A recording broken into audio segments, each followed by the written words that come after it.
뉴스이스 2026년도 3월 28일자 기사 장소 1위 일본어 비밀은 밥이 아니라 이것이었다. 무엇이었는지 보죠.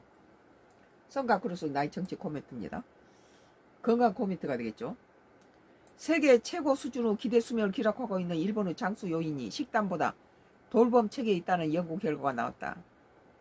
스웨덴의 카롤린스카 연구소와 일본 고베 대학교 공동 연구진은 양국의 대규모의 인구 데이터를 활용해 75세 이상의 고령자 약 118만 명의 생존 양상을 비교해 분석했다. 연구팀은 대상자를 공식적인 도움을 받지 않는 집단과 가정 내 도움을 받는 집단, 요양시설에 거주하는 집단 등으로 나누어 생존기간과 건강상태를 살폈다. 분석 결과 일본 고령층은 전반적으로 스웨덴보다 낮은 사망률을 보였지만 그 차이는 주로 돌봄 서비스를 받는 집단에서 두드러졌다. 반면에 질병이나 돌봄 없이 비교적 건강하게 지내는 기간은 양국 간 큰 차이가 없었다.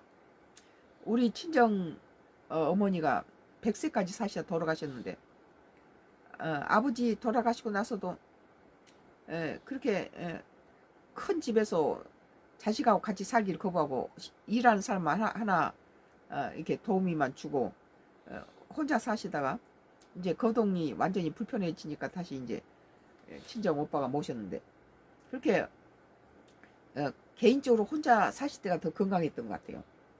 돌봄하고 혼자 사는 것이 이 자식하고 같이 사는 것보다.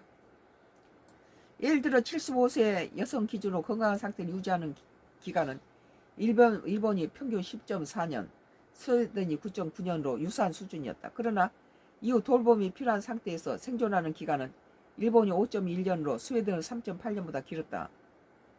이제 자기 몸을 자기가 가누지 못할 상태가 되면은 돌봐준 사람이 필요하겠죠.